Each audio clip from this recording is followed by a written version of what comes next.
welcome to the Entertainment Gig Podcast, episode 17. My name is Cleon.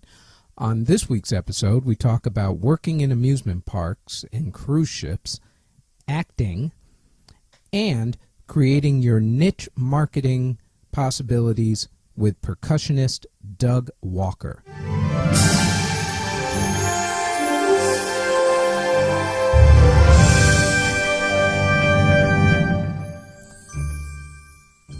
This week's episode is with Doug Walker. Doug Walker is a prolific percussionist who has put out many albums and has worked in amusement parks and on cruise ships. Today, we talk with him about those, also about acting, and about niche marketing your music. And here, without any further ado, is percussionist Doug Walker. First off, thank you very much for doing this. I appreciate it. Well, thank you for having me. Let's start with the basics. Where were you born exactly? Wilmington, North Carolina. North Carolina, okay. For how long were you there?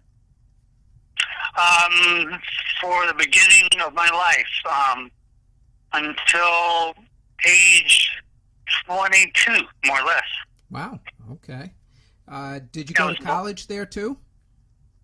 I went to college in Greenville, North Carolina, at East Carolina University. And what did you study? Music, percussion, and music education. So did I. University of Massachusetts. Wonderful. And then I went to graduate school at Northern Illinois University. Okay. So you've been basically doing music all your life. When did you first realize that was what you wanted to do? I think I started piano lessons when I was in the first grade and took pianos for a couple of years. And then in fifth grade started saxophone in the school band, but I was also taking private drum set lessons and got an old drum set to learn on. And so my older sister is a musician and still a professional musician. My father was a musician. My uncle was a musician. So it's kind of something that was never foreign for me. It's something I enjoyed and I always saw myself doing. Does that make sense? Yeah, that makes perfect sense. The way your family was running, dentistry was not exactly going to be in the cards for you. No, unfortunately. I mean, you see families that they're all dentists or all doctors or politicians even, but this was something, it wasn't really encouraged, but it wasn't discouraged. I mean, looking back, my parents were we weren't wealthy. We were proper middle class back in the day when we had a middle class. And both parents worked, but they managed to pay for music lessons, which was amazing looking back, for both me and my sister. And I think they definitely didn't encourage us to go into it as a living, but we both did, and, I had no regrets. I never really thought of doing anything else. Yeah. When you got out of school, where was your first job in the industry? On cruise ships. Oh, okay. I was playing drum set on cruise ships. I kind of did that as a summer job. I first started at the theme parks while I was working in college, like King's Dominion up near Richmond, Virginia. Oh. And that was... that's kind of a sort of a laughable gig, but it was my first kind of real professional gig in that kind of setting. And kind of from there, I got in touch with the cruise lines and started doing cruise ship gigs in the summers, like at graduate school. And then from there, my first 3 years out of college, I basically worked on the ships, doing 3-month contracts, 1 month off, 4 months on, 1 month off, that kind of thing. And mainly playing drum set with the show band. So we backed up comedians and some of the stars that were on their way out and some stars that were on their way up, like Petula Clark and K-Star, Margaret Whiting, those kind of people I played with. Anyway, that was my first professional work. Although I played theater, like community theater, and I was paid as a professional musician, from junior high school on, playing gigs. So.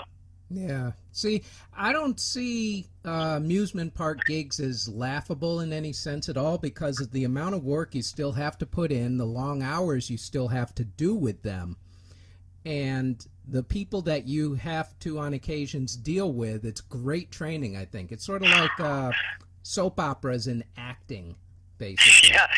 Let me tell you, at one point I was playing in 3 different bands at the park. I was playing in the country band, and in the top 40 band, and then there was another like R&B group that I would sub for when the drummer was out.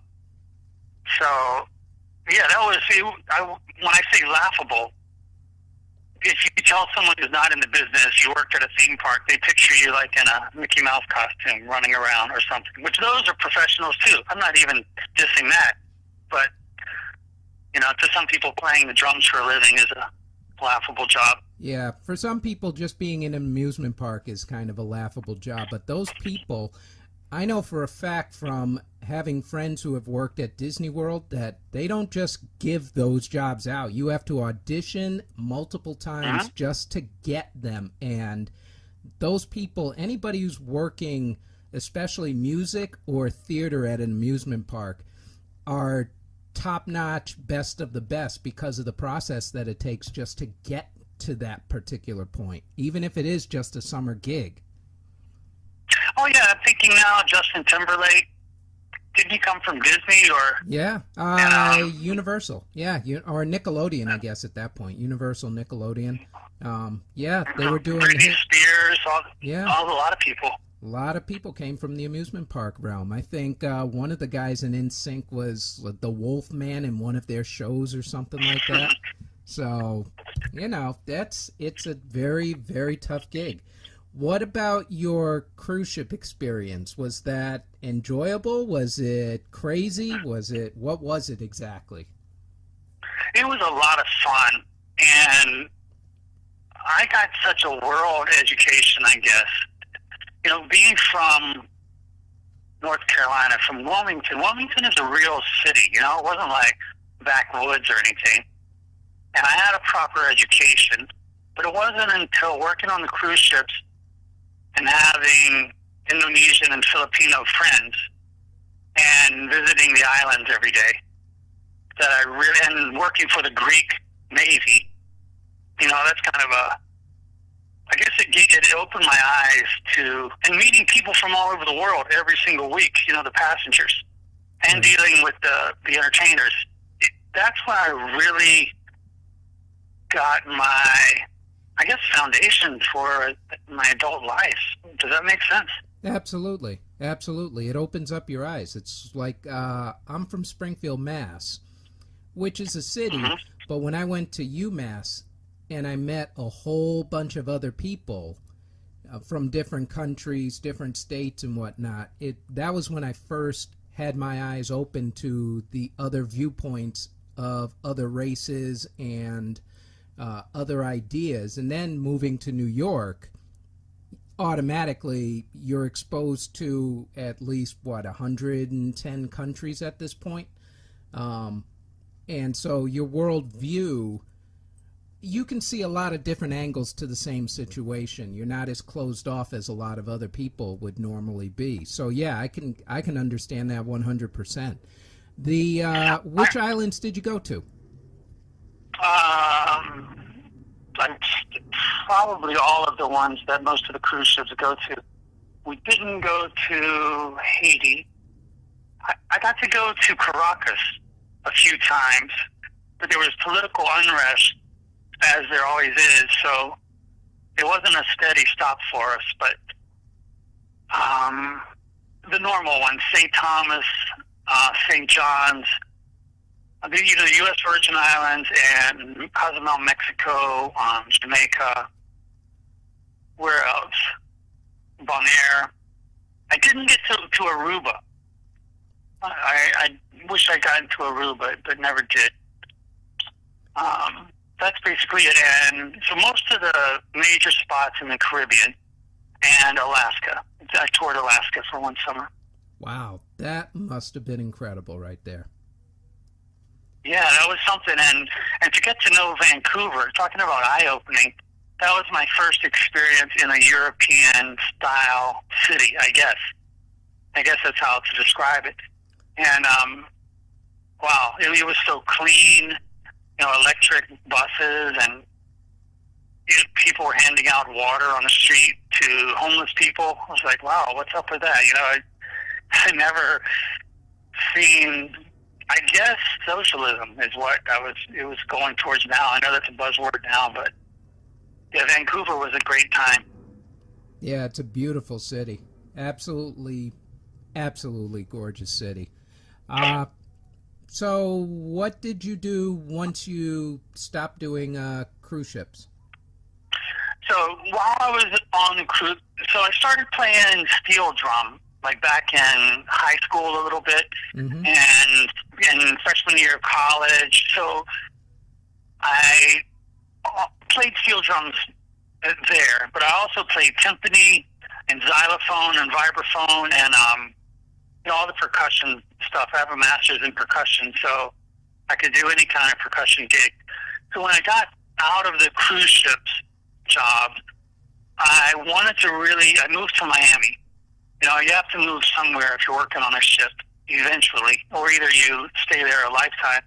So I had my eye on Miami because that was one of my home ports, and I loved it. So I met a girl. That happens, doesn't it? She lives in Miami. Yeah. Yeah, I've seen that movie.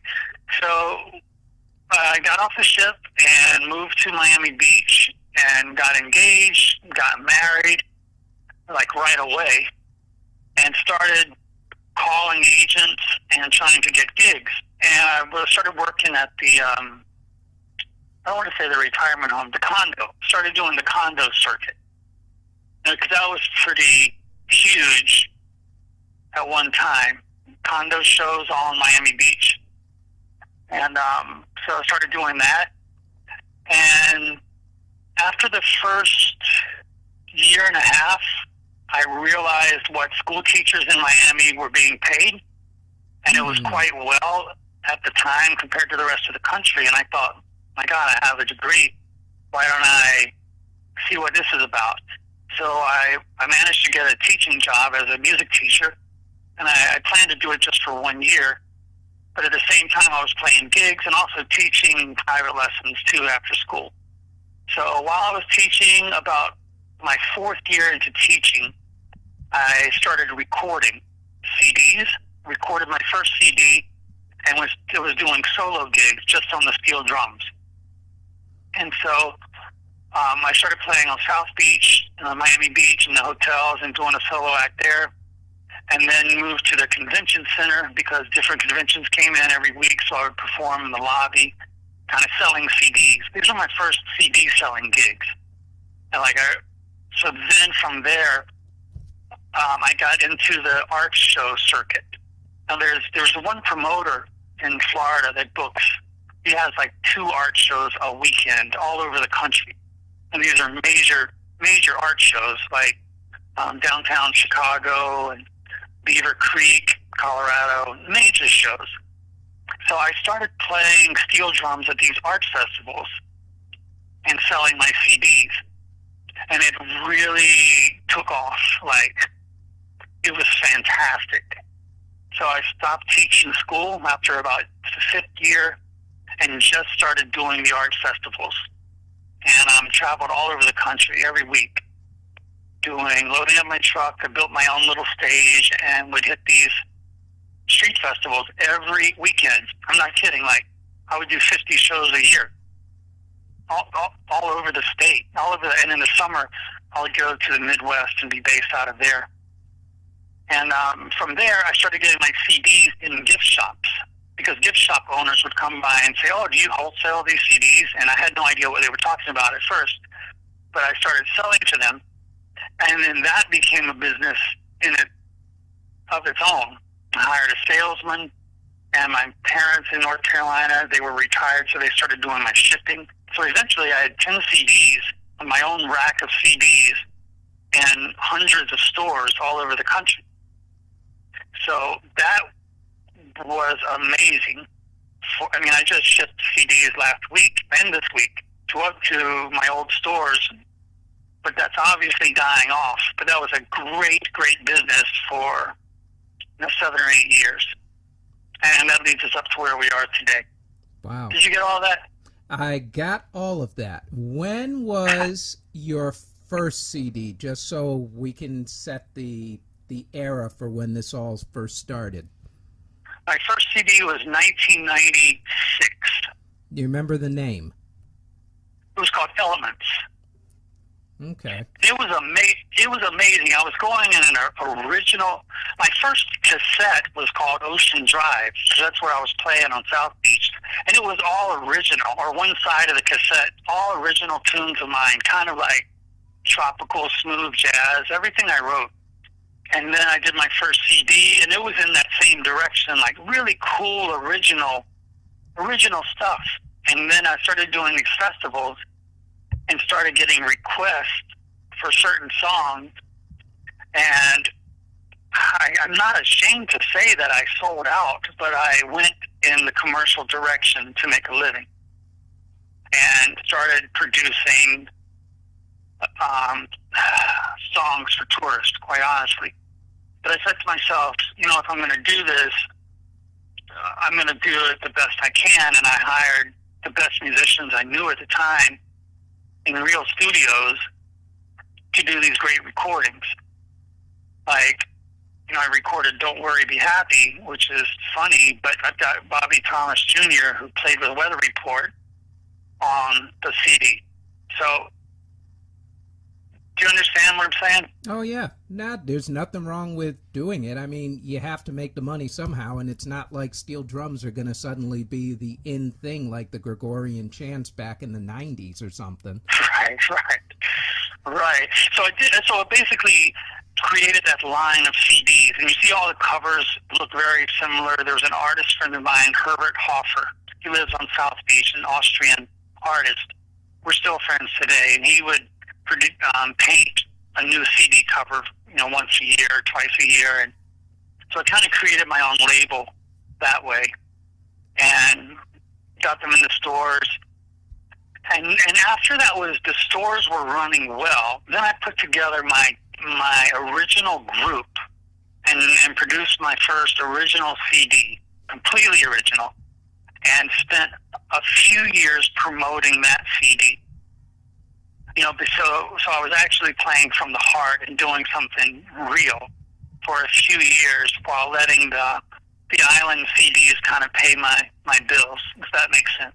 Yeah, that's perfect. I think it's a great lesson for a lot of musicians, because I have a lot of musicians who listen, and they're always thinking you have to go and join a major label and do this, that, and the other, and what they don't realize is the way that you did it, which is do something that you love, but also pay the bills by just basically giving a generic type of, give the people what they want, basically. Yeah, I had a friend who was my salesman. He's still my friend, Marvin, and he, for maybe 6 years, he was my salesman, and he went to shows with me, and he was on the phone all week to gift shops, and we would do major gift shows like at the Javits Center in New York or the Atlanta gift show. And anyway, Marvin's wife, that was her theme to me: give the people what they want. And I was always fighting against that. I even went under a pseudonym once and called myself Island Man, and so that I could be Doug Walker and not be pigeonholed into being the tropical guy. Right. But it didn't work so well because I didn't realize what a brand I had already created with my name. Oh, so I would go play people, and they would say, "Who is this?" We want Doug Walker. And I'd go, right. They would even ask me if I knew Doug Walker. I'd say, "Okay, I need to stick with this. It's working all right. Just stick with it." Yeah, you might as well. I looked you up on Amazon for a hot second, and you have a bunch of CDs out there right now. Let's see. There's the Caribbean Steel Band Christmas, Island Time, Sundance, Stealin' the Party. Yep, Island. I can tell you the Island Time was my second CD. I recorded in about 1990 or 2000, or my third CD in 2000. I recorded a Christmas CD in about 2001, no, 1998, I guess. And then I recorded a second Christmas CD. And then I did a compilation of putting the two CDs together for Amazon or iTunes so that you don't have to buy the two. It's the same price for one. Oh, okay. So that brings us up to now. What are you doing these days? So I don't want to go off into left field too much, but the iTunes and Spotify are kind of keeping my bills paid. And I've been, about 5 years ago, I started doing a little acting. And now I get like one acting gig a month. Nice. And so this year I was on, there's an NBC True Crimes TV show where they reenact crimes. I can't remember the lady's name. True Crimes with... is that Aphrodite Jones? What's the name? Aphrodite Jones, is that the one? Yes, Aphrodite Jones, yes. I'm in in one of those shows, like I'm one of the bad guys reenacting the crime. I was in a Gatorade national commercial, and just this week I was in like a local TV commercial. So all of that I've been doing to learn about, because I love being on set. And I'm trying to get my music. I've shot a lot of music videos over the years also, and the film and the music, it's kind of one thing for me. So I'm trying desperately to move into the film industry. Okay.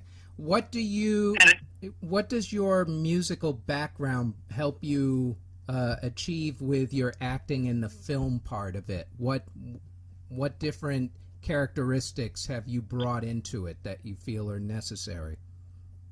I feel that I have a background of learning how to rehearse. You know, as a musician, especially before there were smartphones in the practice room, you know, you would lock yourself in for 4 hours at a stint to practice one song or a performance. And a lot of actors don't really do that these days. And it's something that I've been able to bring to the acting craft, because I know how to rehearse. You know, I love to rehearse. I do it all the time. I also leave room to improvise and to be fresh, of course, but you have to rehearse in order so that it comes out without thinking. Right. Are you in New York now? Still down in Florida? Whereabouts are you? Well, a couple of years ago, my father in North Carolina got sick, and I bought a condo in Wilmington, my hometown, near my parents, so I could come ride out his brain tumor.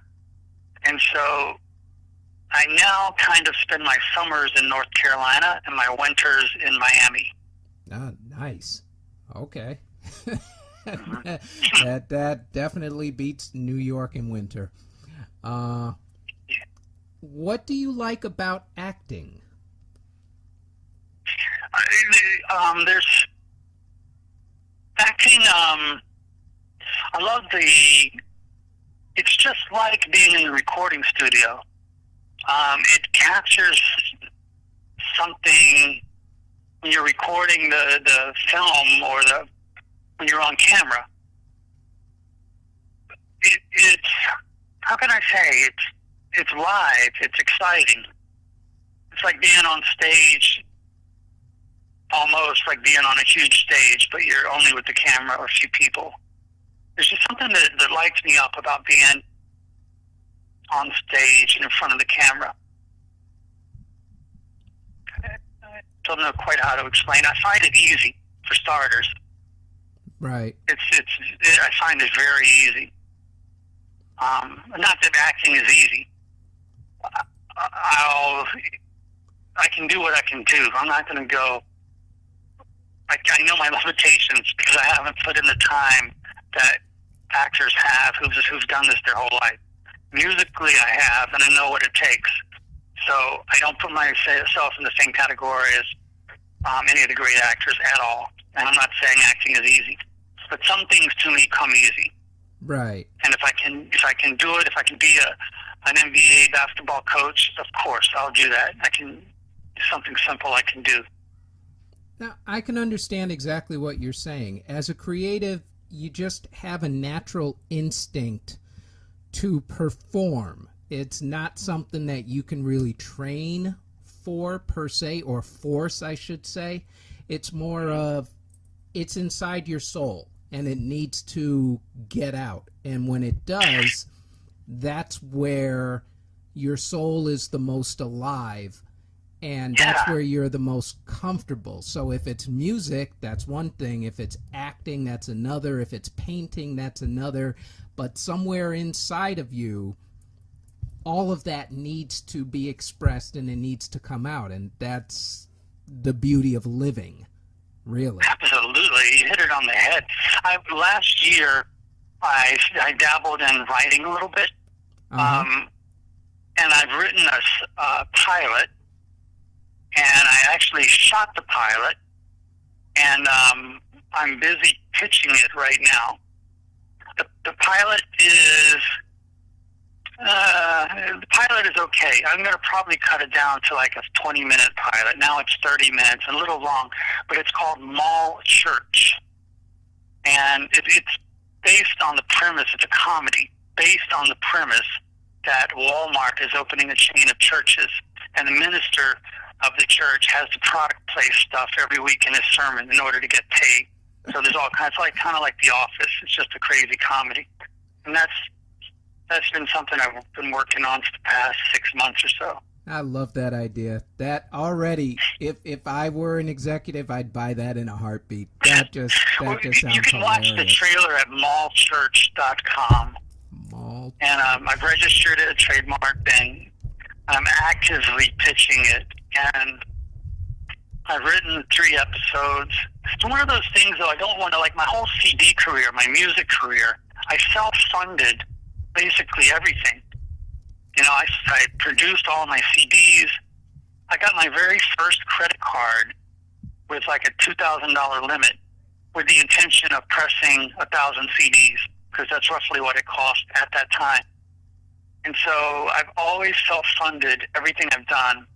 But this, I'm not going to self-fund a season of Mall Church. I don't want to do that.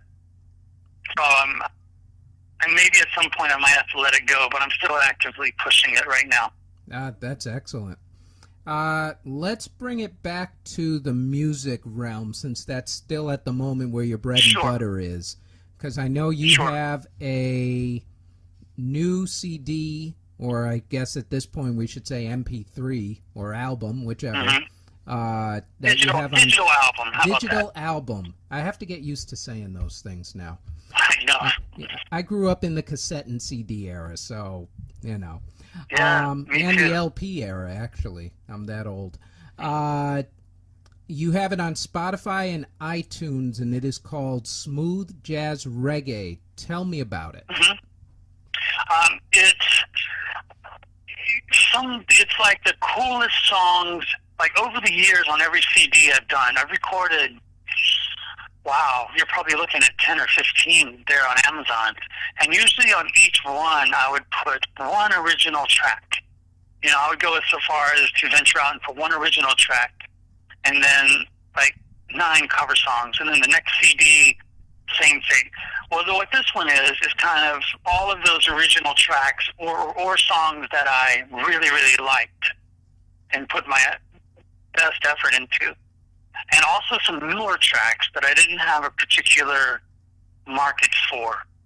You know, tracks that were just I recorded and stuck them in the vault, so to speak, and then I finally put them on this CD. So there's about 25 tracks, I think, on the CD, and it's kind of like a tropical chill-out CD. some kind of smooth jazz, but not like the '90s smooth jazz. More like they're live musicians playing more in a jazzy direction. If that makes sense. Yeah, no, that makes perfect sense. And they can find it on iTunes under what name? Doug Walker. Oh, Just okay. look Doug Walker steel drums or Doug Walker, and you'll see the CD with my picture on the front. Okay. What do you Or they find? can go to DougDougUp.com, Right. and the link is right there. Okay. What do you find that is great about steel drum as opposed to any other percussion instrument, since you play a lot of them? That each steel drum, or they're called, we call them steel drums, I call them steel drums. In the Caribbean, or especially Trinidad, where they're from, Trinidad and Tobago, they call them steel pan. So you'll see that those two words interchanged, steel pan or steel drum. So it means the same thing to me. So what's different is they're all handmade. So every drum has a particular sound, and it's your sound. And every maker, the drum might not sound the same. I can kind of tell who made a drum if I'm listening to it, but it's not like the vibraphone today or a lot of the instruments that are made in factories kind of all sound the same. But the steel drums are still handmade, and every drum has its own particular sound, and every note on every drum has its own particular sound. Does that make sense? Yeah, absolutely. What do you find is your passion these days? Is it music? Is it acting? Is it both? It's mixing the two together. Like with this small church project I did, there's a lot of music. So I'm really excited about mixing music with video. And if that means a soundtrack for a movie, or if that means doing a music video, when I'm mixing music and video together, it's kind of using all of my skills. And I'm pretty passionate about that right now. Yeah. What? And unfortunately, that's kind of the direction of music, isn't it? Even when I listen to Miles Davis tracks, I generally look for the videos now on YouTube. Yeah. So yeah, I think MTV signaled the end of just listening to music just for the sake of music. Yeah, it's still good though. I really enjoy sitting in my car and just listening to tunes by myself. Just listening. I call it active listening. So many people, there's active listening where you're actually listening, and then there's passive listening where it's just in the background as wallpaper. And that's what most of music is today, unfortunately, is the wallpaper. And even when you hear live bands, people are texting or just like halfway listening. They're not really listening anymore. It gets on my nerves. Yeah, I can understand that. I have often been preaching about the fact that even pop music these days can't even hold a candle, with a few exceptions, to pop music back in the 80s or 90s, because I think MP3 and the way people think about albums has completely changed the industry, to the point where no one really puts together an entire album anymore. Now they put together a few songs that they hope they can sell, and then the rest of it is just basic garbage. Yeah, that's pretty much it. When I started recording, every time I record a CD, I look at it from the beginning to end, though, as if somebody is going to listen to it from beginning to end, like it's a live performance. I try to think like that as a producer, so that even if it is background music, if somebody puts it on at the beginning of their backyard barbecue party or whatever, it's still going to take them somewhere and have some kind of arc. But pop music especially, Yeah, you generally just want that one song. Yeah, especially these days.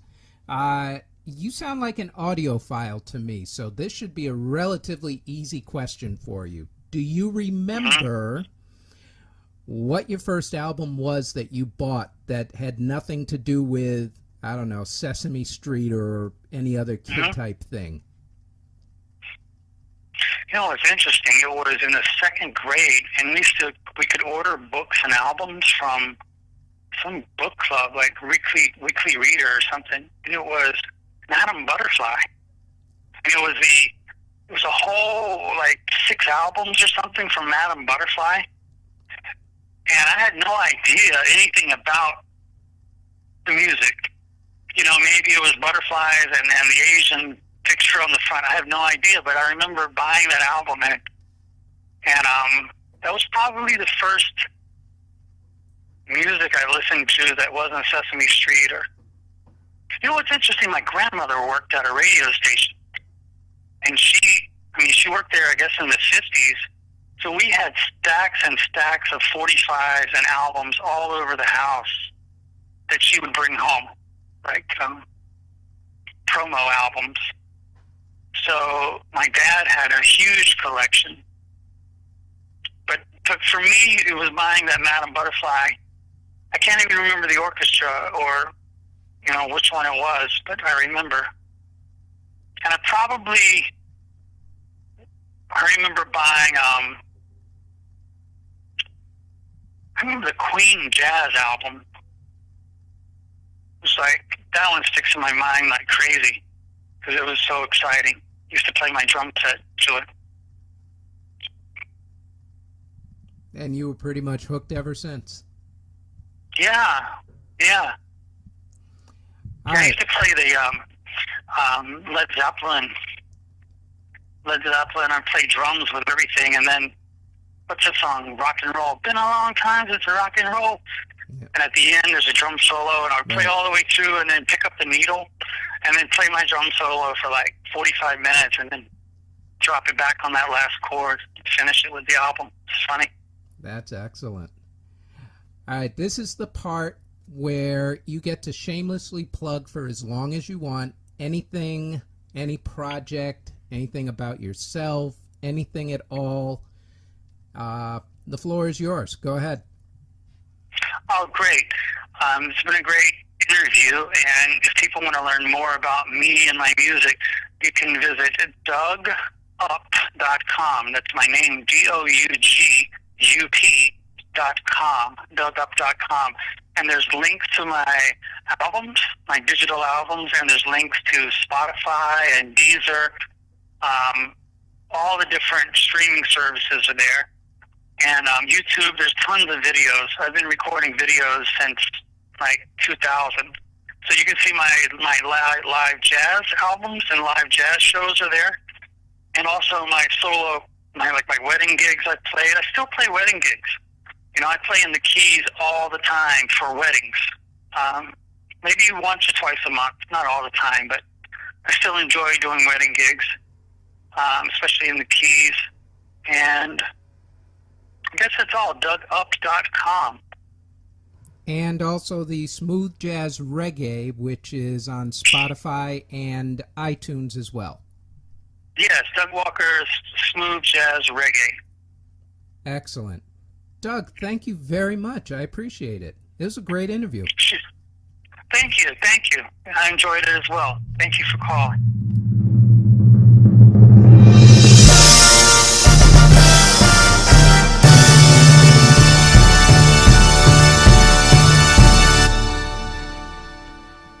And that was our interview with Doug Walker.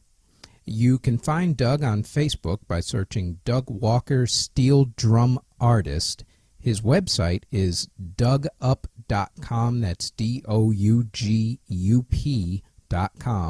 And there you'll find links to not only his Facebook, but also to all his recordings on iTunes, Google Play, Spotify, YouTube, Amazon, Xbox Music, also Twitter, Rhapsody, and Deezer. The man's got it all covered.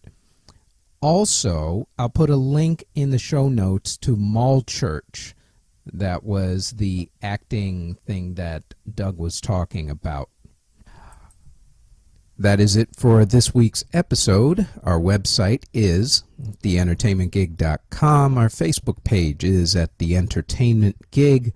We are on iTunes and Google Play at The Entertainment Gig, but we are also on SoundCloud at CJBT-Productions and on YouTube at CJBT Productions, which has a slideshow of my photography, which you can find on Facebook at CJBT Photography, and the portfolio at cjbtproductions.zenfolio, that's ZENFOLIO.com. And that is it. We will talk with you next week. Take care.